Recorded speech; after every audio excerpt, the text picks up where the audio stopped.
Hello everyone, welcome to Indie Dias. Today we are going to discuss important articles of the Hindu newspaper. तो let's see कौन सा है important article.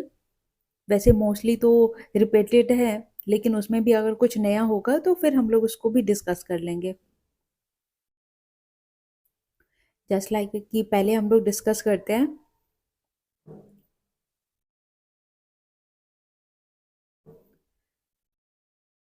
Tunnel rescue work stopped amid fears of further collapse. तो इसमें है क्या, जो जैसा आप लोगों ने पहले भी पढ़ा है और ये न्यूज़ में आ ही रहा है कि ये जो जितने भी चार धाम यात्रा के जो के लिए जो टनल बन रहा था वो कोलैप्स कर गया है. लेकिन अभी ये है क्या कि जो उनको जो बाकी जो वर्कर्स हैं जो वहाँ पे फंसे हुए हैं तो उनके लिए उनको रेस्क्यू करने के लिए यहाँ पे फिर से ड्रिल किया जा रहा था या फिर उनको निकालने के लिए. लेकिन ये बोला गया है क्या कि फिर से अगर उसमें कुछ छेड़छाड़ करते हैं या फिर ड्रिलिंग करते हैं या कुछ और टनल में कोई अंदर घुसता है या कुछ अदर एक्टिविटी करता है तो उसके चांसेस है कि वो फिर और कोलैप्स कर सकता है. तो इसमें देखते हैं कि क्या क्या नया है इस आर्टिकल में. तो rescue efforts to insert an 80 centimeter diameter pipe to rescue 40 workers stuck in tunnel under construction of Uttarkashi were halted on Friday evening due to vibration. They were disturbing the surface equilibrium, said Anshu Manish Khalko, director of the National Highway and Infrastructure Development Corporation, which is building the tunnel. There is also reports that machine used to drill the hole was being damaged. Mr. Khalko confirmed that a backup is being flown in. The worker have been stuck since Sunday morning after rubble fell from the roof of the excavated section, trapping them being behind several meters of rock and possibly metal equipment. It was estimated that drilling could be done at a speed of 5 meters an hour, but possibility of further rubble and risk of breaking the pipe made authorities proceed at a slower pace. There is always the danger of more rubble falling. Mr. Khalko said, "We were working continuously. We have stopped now. We will continue shortly." तो उन्होंने ये कहा है क्या कि अगर drilling हुआ या फिर अगर वो लोग जो जो पहले रबल फॉलिंग हो गया है अगर वो और ड्रिल करते हैं तो उसके वजह से और ज्यादा ये कोलैप्स करेगा. इसीलिए उन्होंने फ्राइडे को ही ये काम रोक दिया है और फिर देखे वो लोग इस पे स्टडी करेंगे कि अगर कोई ज्यादा मूवमेंट या कोलैप्स नहीं कर रहा है तो फिर से वो लोग ये जो ड्रिलिंग का एक्टिविटी है वो स्टार्ट करेंगे. Responding to the reports that the current auger machine used to drill the hole has been damaged, Mr. Khalko said, "Even if you pop a tire when driving, you just swap it out and keep going. A 17 to 50 horsepower machine is running in the tunnel." तो और देखते हैं इसका next page number 8 पे. He added that a backup auger machine of a different brand is being flown from the Indore by Indian Air Force. ये जो है ये जो बैकअप का वो किया गया है, ये जो ऑगर मशीन जो डिफरेंट ब्रांड का है वो यूज किया गया है जो मंगवाया गया था कहाँ से, इंदौर, जो इंडियन एयर फोर्स में से मंगवाया गया. The pipe had been inserted 22 metre into the rubble on Friday morning with 2 metre jutting out of the rescue workers' side. Mr. Khalko did not indicate whether any progress has been made since then, despite repeated questioning by journalists. It is estimated that there are over 50 meters of rubble. तो ये कहा गया है कि journalist ने उनसे बार बार पूछा कि कितना प्रोग्रेस हुआ है, क्या हो रहा है, क्या नहीं हो रहा है, लेकिन उसका उन्होंने कोई जवाब नहीं दिया है. Doctor psychologist at site. Doctor and psychologist are on call at the site of interact with the workers and evaluate their health. As far as sentence is concerned, a man can survive without water, food, or 6 days. Mr. Khalko said there is a biological fact. However, workers have been getting food and water since rescue efforts started. The tunnel is being built as part of the ये जो इन्होंने ये कहा है कि कोई आदमी अगर डॉक्टर्स का कहना है और साइकोलॉजिस्ट का भी कि कोई आदमी बिना खाए पिए भी ये 6 दिन रह सकता है, लेकिन फिर भी जो लोग वहां पे फंसे हुए हैं उनको कैसे भी करके खाना वगैरह प्रोवाइड किया जा रहा है। और ये जो टनल है, द टनल, और ये है कि the tunnel is being built as a part of Char Dham Pariyojana to link the shrine at Badrinath, Kedarnath, Gangotri, Yamunotri in Uttarakhand, providing faster road connectivity. The tunnel provides a planned 4.5 kilometer road passage between Silkiara and Barkot, reducing road transport time from Dharashu to Yamunotri by about 20 kilometer and travel time by about an hour, according to the 2018 statement from the cabinet. उनका कहना है क्या कि ये जो tunnel बनाया जा रहा है वो चार धाम के लिए बनाया जा रहा था, जिसमें वो ये उसकी चार धाम परियोजना के लिए बनाया गया था जो लिंक करेगा बद्रीनाथ को केदारनाथ, यमुनोत्री एंड गंगोत्री उत्तराखंड में। और वो जो है ये 4.5 किलोमीटर का जो रोड है, जो कहाँ से स्टार्ट होता है, सिल्कियारा एंड बारकोट, बारकोट जो कम कर देगा अगर वो जो पहले 20 किलोमीटर लगता था ट्रैवल करते थे लोग, वो अब 4.5 किलोमीटर ही ट्रैवल करेंगे। और जो 1 घंटे जो इतने टाइम लगता था, अब वो जो है इतना टाइम वो लोग 1 घंटे का में ही कर लेंगे। तो अब देखते हैं नेक्स्ट आर्टिकल क्या है। नेक्स्ट आर्टिकल है PM expresses concern over civilian death in Gaza strip. Prime minister Narendra Modi on Friday strongly condemned, उन्होंने बहुत ही निंदा किया है the civilian casualty on the ongoing violence in Gaza trip. In his inaugural speech at the virtual voice of global south summit he reiterated his condemnation of attack on Israel by Hamas and said the global south speak should speak in one voice on critical matters. तो उन्होंने जो ये जो virtual हुआ है global south summit, तो उसमें उन्होंने बोला है क्या कि ये जो अभी अटैक वगैरह अटैक ये सब हो रहा है, तो उसमें बहुत ही ज़्यादा उन्होंने निंदा किया है कि ऐसा नहीं होना चाहिए। और ये भी बोला है कि जितने भी साउथ के लोग हैं उन सबको मिल करके एक साथ आवाज़ उठाना चाहिए इसके विरुद्ध। और इसका जो आगे का है न्यूज़ वो हम लोग पढ़ते हैं। तो अब हम लोग ये देखते हैं PM strongly condemn civilian casualties in Israel Hamas conflict. Prime minister Narendra Modi on Friday strongly condemned the civilian casualties in the ongoing violence in Gaza strip, delivering the inaugural speech of the virtual voice of Global South Summit. He reiterated his condemnation of October 7 attack on Israel by Hamas and said global south should speak in one voice on critical matters। उन्होंने बोला है क्या कि ये सारे matters पे ये जो ग्लोबल साउथ के हैं सबको इकट्ठा मिल करके एक साथ आवाज लगाना चाहिए और इसके अगेंस्ट खड़े होना चाहिए। We all seeing that developments in West Asia are giving birth to new challenge. उन्होंने कहा कि जैसे जैसे वेस्ट एशिया का डेवलपमेंट हो रहा है उसी तरह से बहुत सारे चैलेंजेस भी डेवलप हो रहे हैं। Condemned the dastardly terror attack on Israel on October 7, we urged for restrained response along with dialogue and diplomacy। इन्होंने बोला है क्या कि ये जो अटैक हुआ था अक्टूबर 7 को हमास के द्वारा इसराइल पे, उस पे रिस्पॉन्स लेने के लिए बोला है। And we strongly condemn the death of civilians in Israel Hamas conflict. और उसके बाद और उन्होंने ये भी निंदा किया है कि इन दोनों के अटैक हो रहा है तो उससे हमास के भी लोग और इजराइल दोनों के सिविलियन जो आम जनता है उनके बहुत सारा वो उन लोग को दिक्कत हुआ है और बहुत सारे लोगों की डेथ भी हो गई है।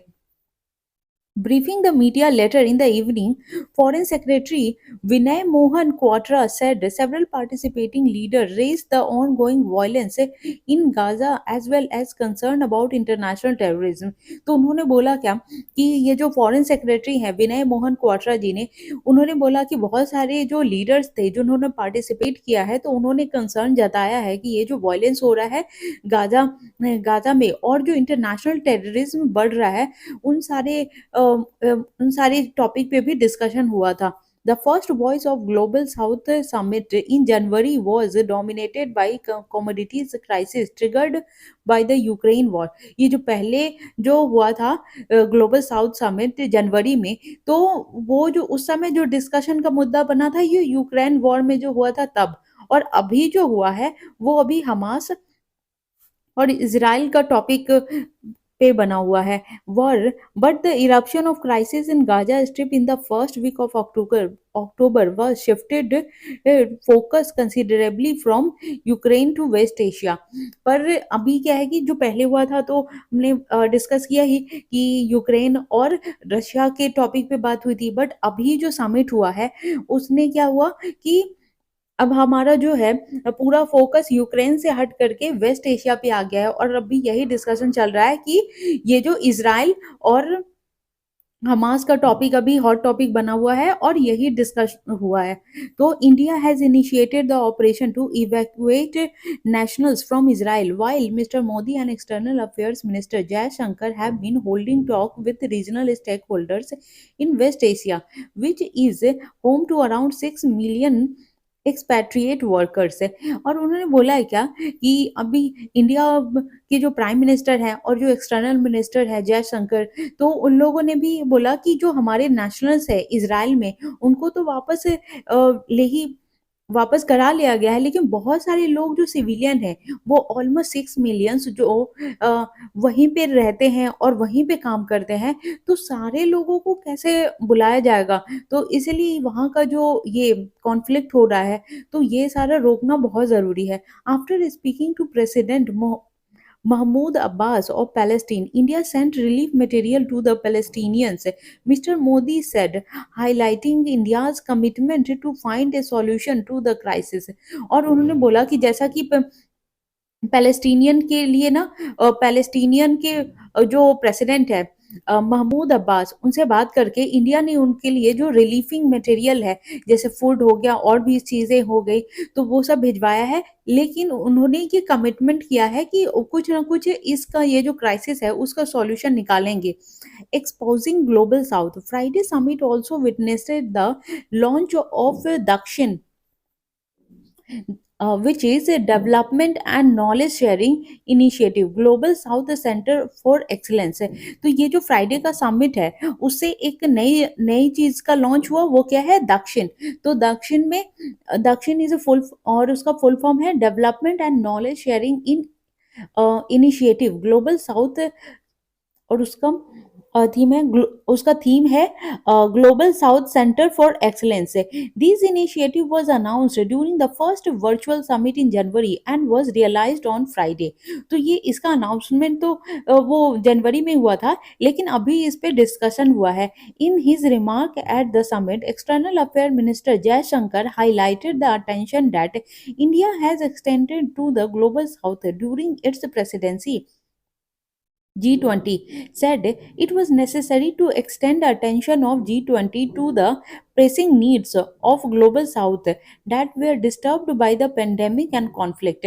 तो उन्होंने बोला क्या कि ये G20 के टाइम से ही और उसके बाद भी इंडिया ये जो वेस्ट एशिया है उस पे कंसंट्रेट कर रहा है, और ये भी देख रहा है कि इसमें G20 ये जो प्रेसिंग नीड्स है और ग्लोबल साउथ में दैट वेयर डिस्टर्ब्ड, और ये जो ग्लोबल साउथ है वो डिस्टर्ब है दो कारणों से। एक तो पेंडेमिक हुआ और दूसरा कि जो एक कंट्री और दूसरे कंट्री का या फिर वो कॉन्फ्लिक्ट चल रहा है उसकी वजह से। Besides, prime minister Modi announced that India was set to host a global partnership summit on artificial intelligence next month that would promote responsible use of technology and reduce the gap between the developed and developing economies।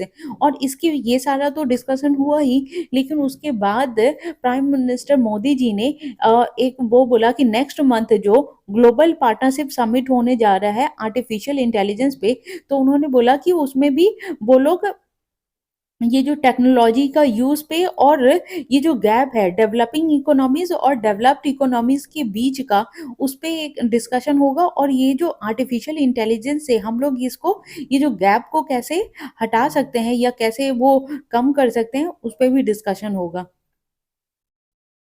तो अब चलते हैं दूसरे article पे। अब देखते हैं high court questions Haryana 75% local quota in private sector. तो आजकल ये जो रिजर्वेशन का है न्यूज़, ये बहुत ही हॉट टॉपिक बना हुआ है क्योंकि हर जगह रिजर्वेशन का न्यूज़ चल रहा है कि सब लोग को, किसी को ओबीसी को चाहिए या बहुत सारे में जैसे गुज्जर हो गए, बहुत सारे अभी रिजर्वेशन का टॉपिक हॉट टॉपिक बना हुआ है क्योंकि अभी रिसेंटली बिहार में भी उन्होंने बोला कि ओबीसी को 75% रिजर्वेशन दिया जाएगा। इससे पहले अभी महाराष्ट्र में भी हो रहा था कि महाराष्ट्र में भी रिजर्वेशन मिलना चाहिए। तो अभी हम लोग देखते हैं कि ये क्या है। So high court quest Haryana 75% local quota in private sector.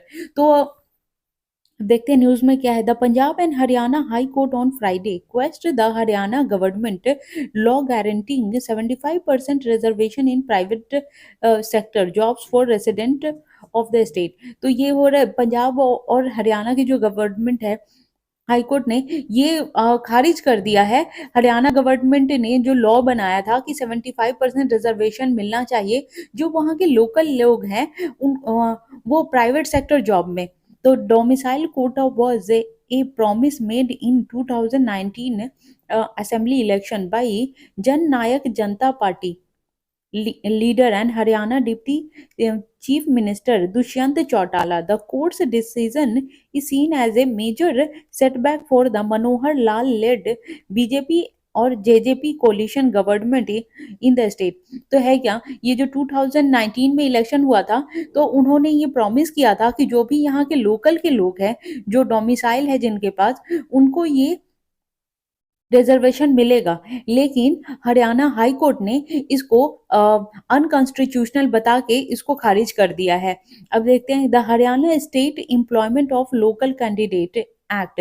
और ये जो है, और किस एक्ट पे उन्होंने खारिज किया, ये जो Haryana state employment of local candidate act 2020 which came into force on January 15 last year, make it mandatory for employees to reserve 75% of jobs paying less than 30,000 a month for local resident। ये क्या था, पहले उन्होंने बोला कि पहले तो उन्होंने बोला कि जो भी वहाँ के जो लोकल लोग हैं उनको जो 50,000 से कम कमाते हैं उनको इस रिजर्वेशन मिलेगा। लेकिन जब अपोजिशन और ये जो इंडस्ट्रियलिस्ट का जब अपोजिशन हुआ तब उन्होंने बोला कि नहीं, ये जो 30,000 से कम कमाते हैं उन्हीं को सिर्फ रिजर्वेशन मिलेगा। The high court has question the law calling it unconstitutional. तो हाई कोर्ट ने ये लॉ को खारिज कर दिया गया है और ये बोला है कि ये जो लॉ है वो अनकॉन्स्टिट्यूशनल है। और अभी इसमें क्या एक फाइनल डिसीजन आया नहीं है, लेकिन इसमें और भी आगे जो डिसीजन आएगा हम लोग उसको भी डिस्कस करेंगे। World cup final to begin with IAF air show watches by VIPs. तो अभी क्या है कि 19 नवंबर को वर्ल्ड कप का फाइनल है। As you have watching the world cup, या फिर अगर आप नहीं भी देख रहे हैं तो क्रिकेट में अभी तक इंडिया ने जितने भी मैचेस खेले हैं वो सक्सेसफुली उन्होंने विन कर लिया है, और जो 90 और वो सेमीफाइनल से जीत करके अब फाइनल में पहुंच चुका है। तो जो 19 नवंबर को है तो वर्ल्ड कप का फाइनल मैच है। तो आई होप आप लोग भी देखेंगे और मैं भी देखूंगी। तो World Cup final to begin with IAF air show watched by VIP.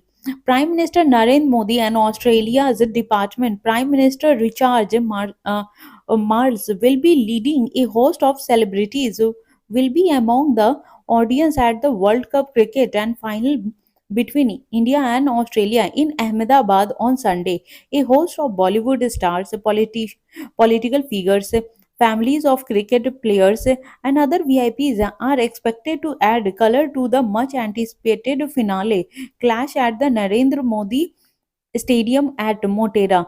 Gujarat Chief Minister Bhupendra Patel held a high level meeting in Gandhinagar on Friday to oversee security and other arrangement. Mr. Mals, who is also Australia's defense minister, was scheduled to be in Delhi on Monday, November 2020.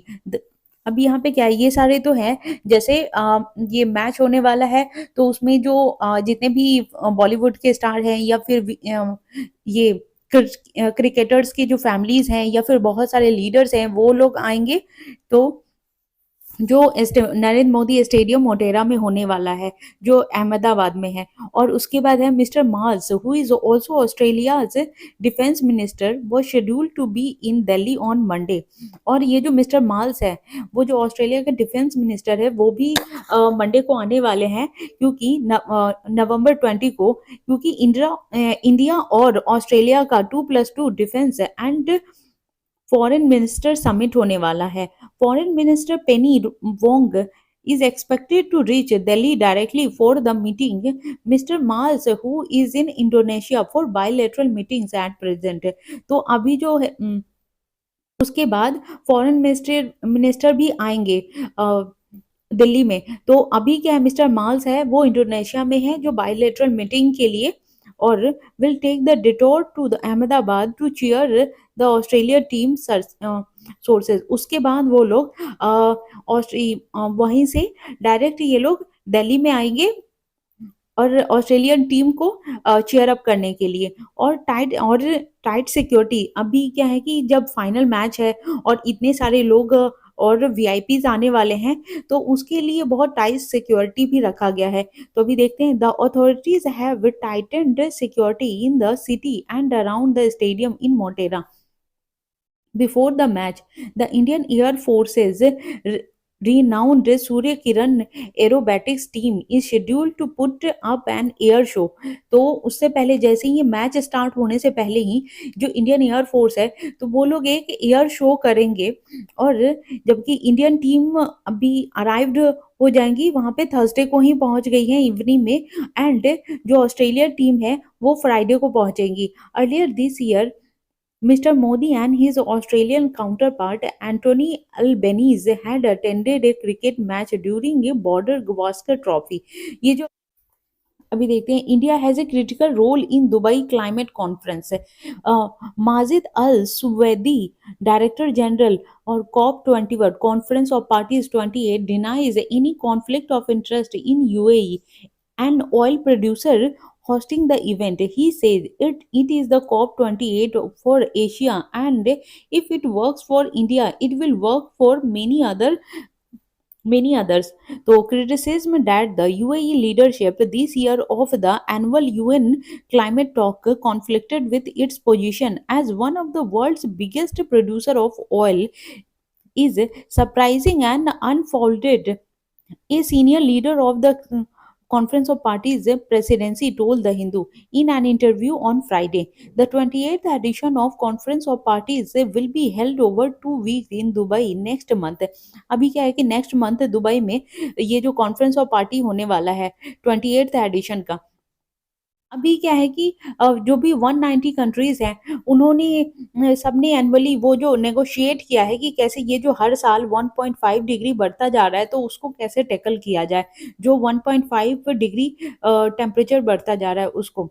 The time it has strived a unique controversy centred on its president Sultan Al Jaber. His position as ahead of one of the world's largest oil companies. Abu Dhabi National Oil Company has drawn criticism primarily from the West that he would, as COP president, be less inclined to push the world away from fossil fuels।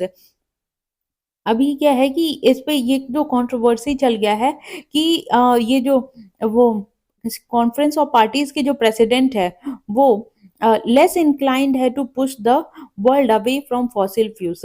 मतलब क्या कि वो नहीं चाहते कि fossil fuels को use करना खत्म हो। और फिर हम लोग आगे देखते हैं, we were quite surprise Majid Al Subaidi director general COP 28 told the Hindu. This is, ये कह रहे क्या कि एक तरफ तो कॉन्फ्रेंस ऑफ पार्टीज में ये बोला जा रहा है कि जो फॉसिल फ्यूल्स है उसका यूज नहीं करना है या फिर कम कर देना है हमें। और जबकि ये जो कंट्री है वहीं पे ये समिट होने वाला है जो कि सबसे बड़ा फॉसिल फ्यूल निकालता है, तो वो लोग है कि कॉन्फ्रेंस ऑफ पार्टीज वहीं होने वाली है और उसका जो मेन जो मुद्दा रहता है कि कैसे हम लोग फॉसिल फ्यूल्स को यूज ना करें या फिर है ना जीरो फॉसिल फ्यूल्स यूज करें। लेकिन वो कहते हैं क्या कि फॉसिल फ्यूल से कि वो ऐसा नहीं चाहते, तो यही एक कंट्रोवर्सी जनरेट हो गया है। और उन्होंने ये कहा है कि we were once an economy that relied on pearl diving. और ये जो ये लोग हैं ना जो पर्ल डाइविंग पे रिलाइड हैं, और जो कि जापान ने जो आर्टिफिशियल ये पर्ल बनाया था, तो उसकी वजह से इन लोग को लॉस हुआ था। We have always known that the development of a new technology can take away an economy based on natural sources. तो ये कहते हैं क्या कि जब भी टेक्नोलॉजी से डेवलप हुआ कोई चीज होगा तो वो नेचुरल जो है उसको खत्म कर ही देगा। तो जैसे कि उन्होंने कहा कि ये जो लोग रिलायड थे पर्ल डाइविंग पे, जब जापानीज ने आर्टिफिशियल पर्ल बनाया तो इनका जो है जो मोती का जो वो जो काम होता है, या फिर जो इनका काम चलता था वो थोड़ा-सा इनकी इकोनॉमी घट गई उसकी वजह से। We are not shy of the fact that we are an oil and gas producing country, that's something that has built our country, but we need a transition to a future economy and we have started this many years ago. Our country is today 70% not oil and gas. People criticized us when we built our tourism economy. Or when we made master renewable energy company, we are used to criticism, but we act and deliver. Our president of the UAE has asked us to celebrate the day we deliver our last barrel of oil. तो उन्होंने कहा क्या कि हम लोग सबसे ज्यादा जो 70% है वो नॉट ऑयल एंड गैस है। ये जो सबसे ज्यादा जो फॉसिल फ्यूल या ये जो ऑयल कंपनीज यहीं पे जनरेट होती है, लेकिन फिर भी इन्होंने जब रिन्यूएबल एनर्जी का जो कंपनी बनाया था तो उसमें भी इन लोग का बहुत क्रिटिसिज्म हुआ था। और ये जो प्रैक्टिकल सॉल्यूशन क्या है, mister Al Suwaidi said the world has to think of ways to deliver practical solution, not how transition people is developing country tries to new job without the compromising on development। और ये कह रहे हैं क्या कि एक perfect ये जो सॉल्यूशन निकालना चाहिए जो डेवलपिंग कंट्रीज है उनको नया जॉब ढूंढने के लिए, ना कि वो कॉम्प्रोमाइज करे डेवलपमेंट से, कि डेवलपमेंट होते जा रहा है लेकिन उन लोग का रोजगार नहीं बढ़ रहा है। तो ये वी हैव टू नो, और ये business and economies have to know what they are getting rather than what is being taken away. तो उन लोग को ये समझना चाहिए कि है ना वो लोग क्या इससे पा क्या रहे हैं, ना कि हम इससे जा क्या रहा है। तो ये दोनों चीजों को कि हाँ जो टेकन अवे हो रहा है या फिर वो लोग क्या गेट कर रहे हैं, तो उनको ये भी समझना चाहिए। And how we can protect biodiversity, the right of indigenous people and ensure jobs for women and their children in future। और ये भी देखना चाहिए कि हम लोग अपने बायोडायवर्सिटी को कैसे प्रोटेक्ट कर सकते हैं, और जो इंडिजिनस वहाँ के लोकल जो पीपल हैं एंड जो वहाँ पे वेमेन है जो काम कर रही हैं, या फिर जो फ्यूचर में जो बच्चे फ्यूचर में वो बड़े होंगे तो काम करेंगे, तो उनको कैसे उनका जॉब या फिर जनरेट होगा। तो ये सारी चीज़ों पे भी सोचना चाहिए। The COP presidency role in the negotiation would be to get all countries to do more than what they have committed to, as the current trajectory suggested 43% more emission by 2030 over 2019। तो उन्होंने कहा क्या कि जितना भी उन्होंने commitment, जो जितने भी कंट्रीज हैं जो वो कमिटमेंट करती हैं उससे ज़्यादा उनको करना चाहिए।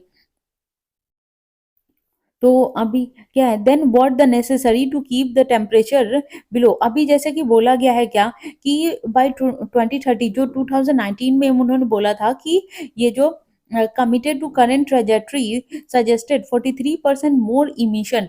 तो अभी जो है ना 43% जो ज़्यादा इमिशन हो गया है, लेकिन और उसके लिए जो टेम्परेचर को 1.5 डिग्री वो कम रखना था, लेकिन उन्होंने क्या है कि ये जो इमिशन जो बोला था कि हाँ रिन्यूएबल एनर्जी हम लोग यूज़ करेंगे, या फिर है ना फॉसिल फ्यूल पे को ज़्यादा यूज़ नहीं करेंगे, लेकिन ऐसा कुछ हो नहीं रहा है।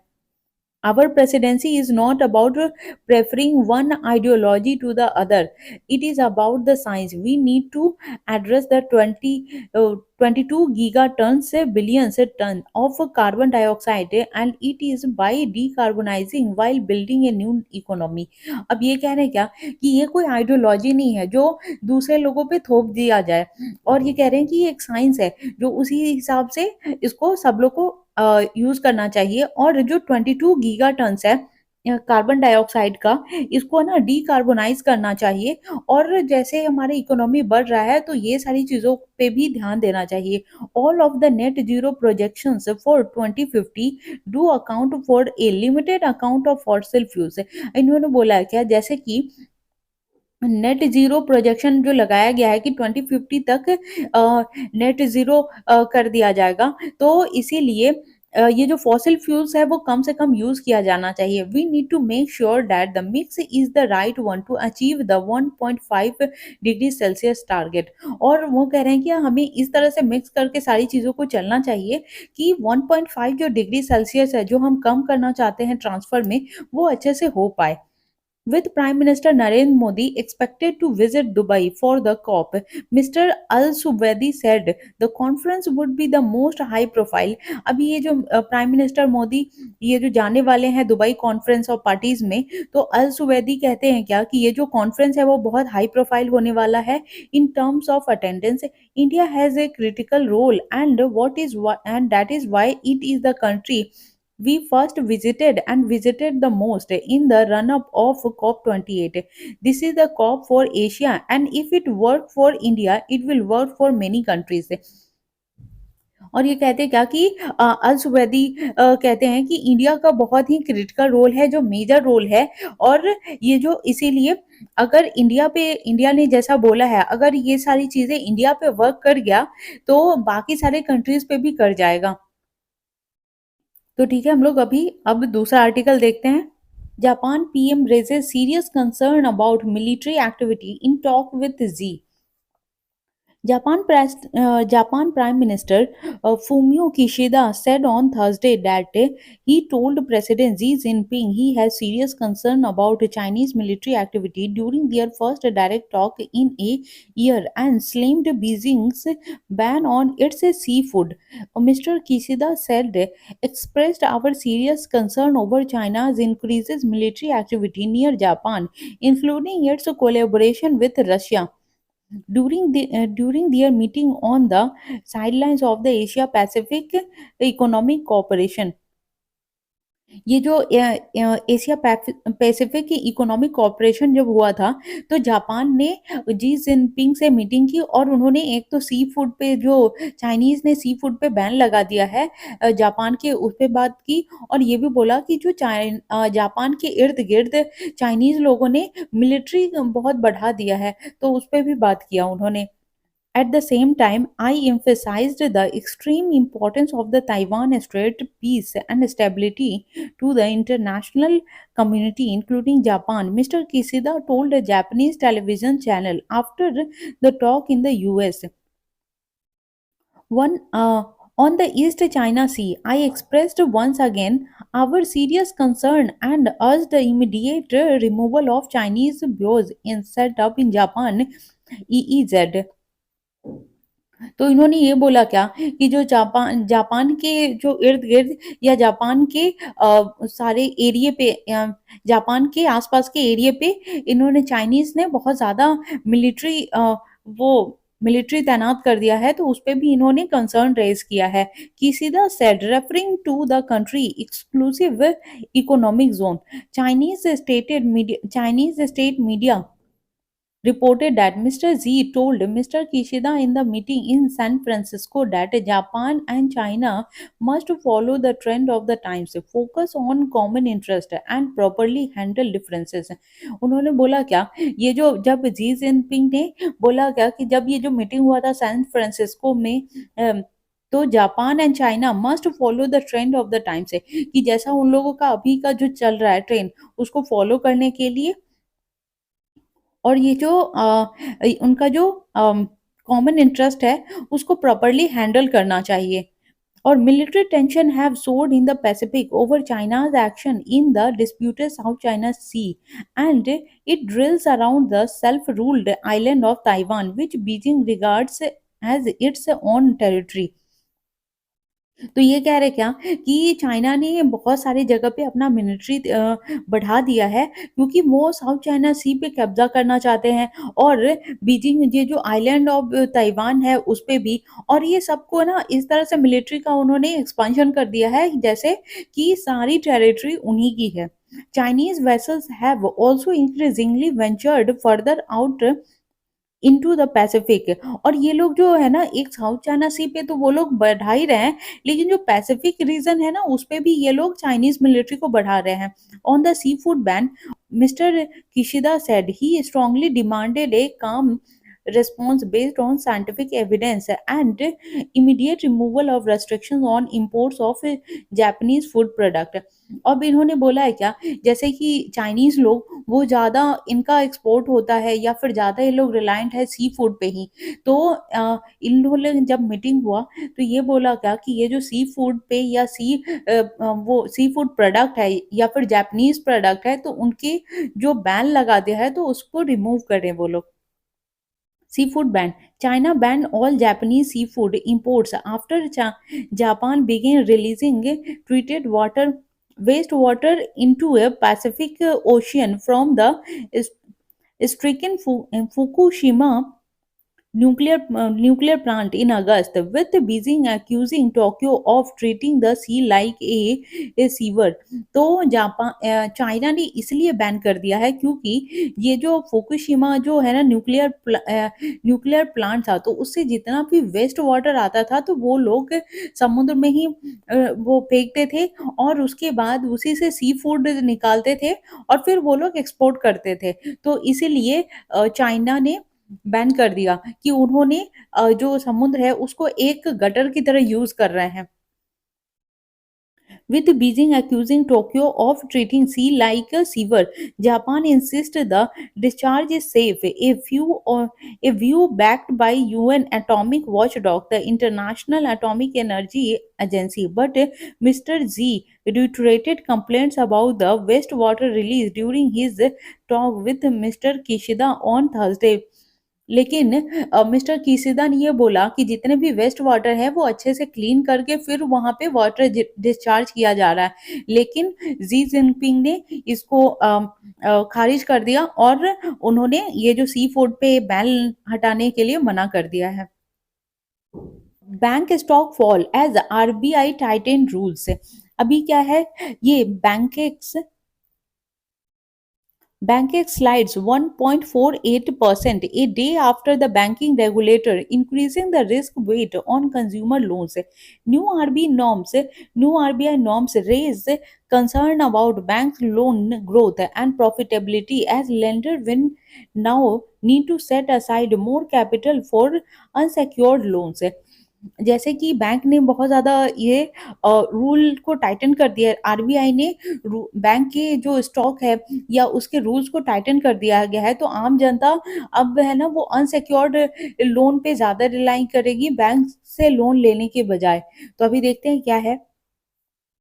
Banking company stock came under selling pressure on Friday, a day after the Reserve Bank of India increased the risk weight on consumer loans provided by bank and NBFC by 25% point to curb a build-up in unsecured loans, reacting to RBI circular, which now makes it mandatory for regulated entities to set aside a higher capital for unsecured loans. The Bankex of the BSE slumped 740.92 point or 1.48 to 49,170.81.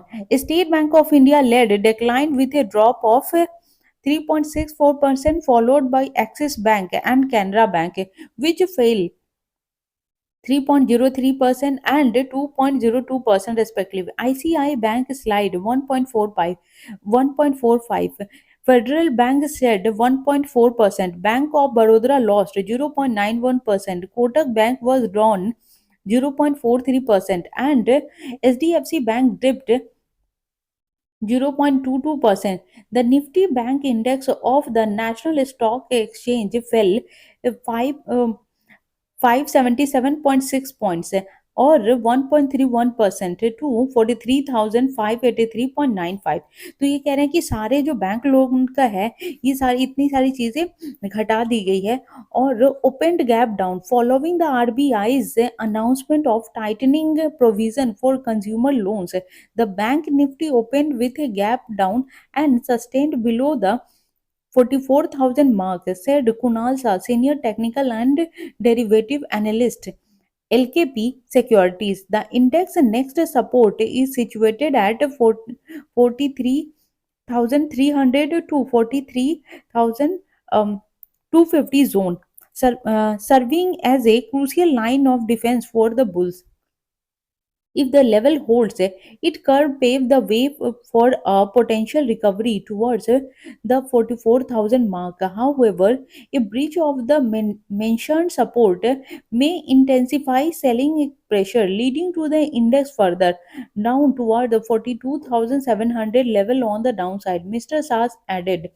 Heavyweight financial stocks saw a drop amid concern over the seniors' loan growth and profitability after the RBI tightened rules for personal loans and credit cards, observed Advait Bakar, technical and derivative analysis और stock book. तो ये क्या कह रहे हैं, जैसे ये सारी चीज़ों पे, जैसे कि वहाँ पे जो कंज्यूमर का जो लोन है, तो ये सारी चीज़ में परसेंटेज को घटा दिया गया है और हर बैंक ने घटाया है। और जो स्टॉक मार्केट है उसकी वजह, और इसकी वजह से स्टॉक मार्केट में भी थोड़ा डिक्रीमेंट आया है। और an unhappy lot, investor flee back investor flee bank stock spooked by RBI stricter consumer credit rules and restrict unsecured lending।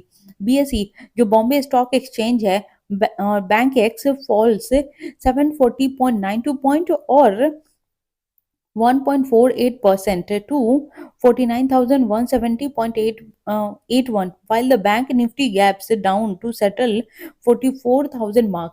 तो ये जो बैंक ने जो आरबीआई ने टाइटन किया है, तो उसकी वजह से जो ये जो बॉम्बे स्टॉक एक्सचेंज है या फिर निफ्टी है, तो उन सारे में भी इतने पॉइंट का, और ये जो है ना मार्क है, वो ये पहले bank of India leads the fall in banking stock with A drop of 3.64%, followed by Axis bank and Canara bank. The fall ये follows RBI decision to raise the risk weight on consumer loan to curb a build up in unsecured loans है। तो ये जो है ना, RBI ने जैसे ही Titan किया है, तो ये सारे बैंक के जो वो जो कंज्यूमर लोन है, जो आम जनता को लोन मिलते हैं, उन सब में ना थोड़ा सा ये सारे पॉइंट्स घटा दिया गया है, जिसके वजह से ये जो स्टॉक मार्केट में भी बहुत ज्यादा डिक्रीमेंट हुआ है। ठीक है, अब चलते हैं नेक्स्ट आर्टिकल पे। तो ये है, India targets $40 billion in technical textile. As you know कि ये जो टेक्सटाइल है और टेक्सटाइल से रिलेटेड या फिर जितने भी रिसोर्सेज से रिलेटेड प्रीलिम्स में क्वेश्चन आ जा रहा है, जो लास्ट ईयर और लास्ट टू लास्ट ईयर जो फिलीपींस में और हमारे इंडिया के कंपेयर में या फिर वियतनाम के कंपेयर में जो टेक्निकल टेक्सटाइल है या टेक्सटाइल इंडस्ट्री कैसे ग्रो करना है, कर रहा है, या किसका ज़्यादा है या कितना ग्रो किसने किया है, इस पे प्रीलिम्स में क्वेश्चन आ गया था। तो इसीलिए हम लोग ये इस आर्टिकल को देख लेते हैं।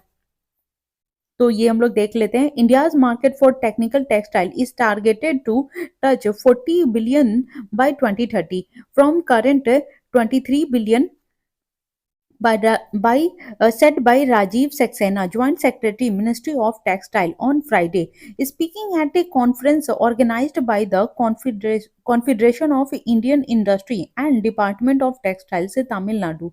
He said the export of technical textile produces was expected to touch 10 billion from the current 2.5 billion in 7 years।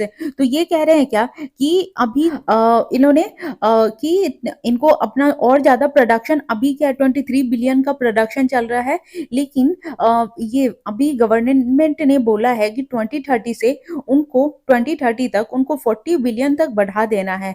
और उसी तरह अभी जो एक्सपोर्ट हो रहा है, जो टेक्सटाइल एक्सपोर्ट हो रहा है, वो 2.5 बिलियन हो रहा है, लेकिन वो अगले 7 सालों में चाहते हैं कि वो 10 बिलियन को टच कर देना। National technical textile mission unveiled 3 years ago has been extended to 2026. We do not have high performance fiber, we import our needs। अभी कहने क्या कि ये जो उनके पास है ना, अभी बहुत सारी चीजें यहाँ पे उपलब्ध नहीं है, तो उसके लिए उनको मंगवाना पड़ता है। The government allocated 1000 crore under the mission for research and development and so far 126 project with A total value 371 crore. अभी क्या है कि गवर्नमेंट में 1000 करोड़ दिया है और अभी 26 प्रोजेक्ट पे काम चल रहा है उनके डेवलपमेंट के लिए, और विथ ए टोटल वैल्यू, जिसका टोटल वैल्यू 371 करोड़ है, हैव बीन अप्रूव्ड। और अभी क्या है कि 371 करोड़ अभी तक अप्रूव्ड कर दिया गया है। A portal for startup in technical textile segment to submit application for support under the mission would be unveiled soon. और जो भी नए लोग जो इस टेक्सटाइल सेगमेंट में अपना स्टार्टअप करना चाहते हैं, तो उसके लिए वो लोग ये सब एप्लीकेशन भी सबमिट कर सकते हैं जल्द से जल्द। अब देखते हैं कि नया और न्यू आर्टिकल क्या है। All plans to offer whole range of alternative fuel vehicles by 2025. तो Ashok Leyland limited is planning to have a whole suite of alternative fuel vehicles ready within the next 18 to 24 months, said Executive Chairman Dheeraj Hinduja. As a company, we want to be sure that we have available all the products with different fuel options that the customer might want, he said during an interaction। उन्होंने कहा है क्या कि अगले 18 to 24 month में, मतलब अगले 2 साल में, जो ये जो कंपनी है वो व्हीकल ऐसा डिजाइन कर रही है जो ना सिर्फ डीजल पेट्रोल पे चले, बल्कि ये CNG, LNG, hydrogen, fossil fuels, ice engine and electric and hybrid version पे भी चले। तो उन्होंने इस तरह का वो मॉडिफिकेशन ला रहे हैं कि सिर्फ पेट्रोल और डीजल पे ही डिपेंडेंट ना रहना पड़े। We in the long term we want to make sure Ashok Leyland is present in all segments of the market। पर वो ऐसा चाह रहे हैं कि हम लोग हर मार्केट में घुस जाएं।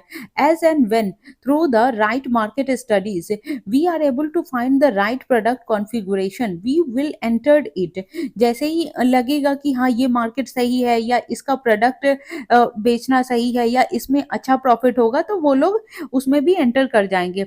Mister Hinduja emphasized, at this point of time we are seeing substantial growth happening through um, दोस्त, बड़ा दोस्त, even the partner range and EV coming through switch mobility as well। ठीक है।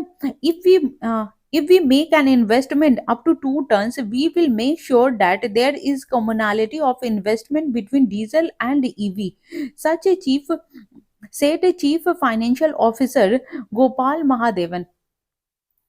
तो we will always ensure that we have multi-fuel option in these vehicles, otherwise designing vehicles for EV becomes complicated, all CFO added. तो उन्होंने कहा है क्या कि ये लोग हमेशा हम लोग हमेशा से चाहते थे कि ये जो मल्टी फ्यूल ऑप्शन होना चाहिए, कि हमें सिर्फ अगर अगर ईवी बनाते हैं, इलेक्ट्रॉनिक ये इलेक्ट्रिक व्हीकल भी बनाते हैं, तो सिर्फ अगर वही गाड़ियां भी बनेंगी तो भी दिक्कत है। इसीलिए हमें ऐसे वो गाड़ियां बनाना चाहिए या ऐसे व्हीकल्स बनाने चाहिए जो सारी चीजों के लिए फ्रेंडली हो, चाहे वो सीएनजी हो, एलएनजी हो, या फिर आइस इंजन हो, हाइब्रिड वर्जन का हो या इलेक्ट्रिक का हो, तो वो सारी चीजें उससे फ्रेंडली होना चाहिए। अब ये लोग क्या कर रहे हैं, ये जो फोकस कर रहे हैं एक्सपोर्ट पे, तो all currently has an export market share of about 9 to 10%। तो अभी क्या कर रहे हैं कि इन्होंने 9 to 10% एक्सपोर्ट किया है, और the firm has done well in first half of the fiscal compared with its peer and hopes to do better, said hopes to do in the next half as well. अब उन्होंने जो ये export किया है, तो उनको first में तो जो फर्स्ट अलॉटमेंट था उसमें तो उन लोगों को बहुत अच्छा रिस्पॉन्स मिला है और ये लोग ऐसा होप कर रहे हैं कि सेकंड में भी इन लोग को ऐसा ही रिस्पॉन्स मिले। अब ये है कि Ashok Leyland in planning to expand its export basket by foraying in into the Philippines and South African market, and some new products are being introduced in Saudi Arabia and Uganda as well। अब ये लोग चाह रहे हैं क्या कि हम ये अपना rich Philippines and south African में भी बढ़ाएं, साउथ अफ्रीकन मार्केट में भी बढ़ाएं, और इन्होंने कुछ सऊदी अरेबिया और युगांडा में कुछ प्रोडक्ट का इंट्रोडक्शन भी कर दिया है, इंट्रोड्यूस भी कर दिया है। तो ठीक है, आज हम लोग इतना ही रखते हैं, और सारे आर्टिकल जितने भी इंपॉर्टेंट थे तो आप इनको देख लीजिएगा, बिकॉज हर आर्टिकल में एक दो पॉइंट ऐसा मिल ही जाता है जो आपके एग्जाम ओरिएंटेड प्रीलिम्स या मेंस के लिए इम्पोर्टेंट होता ही है। तो प्लीज आप इसको देखिए, और जितना हो सके शेयर कीजिए, लाइक कीजिए एंड सब्सक्राइब कीजिए। So thank you very much.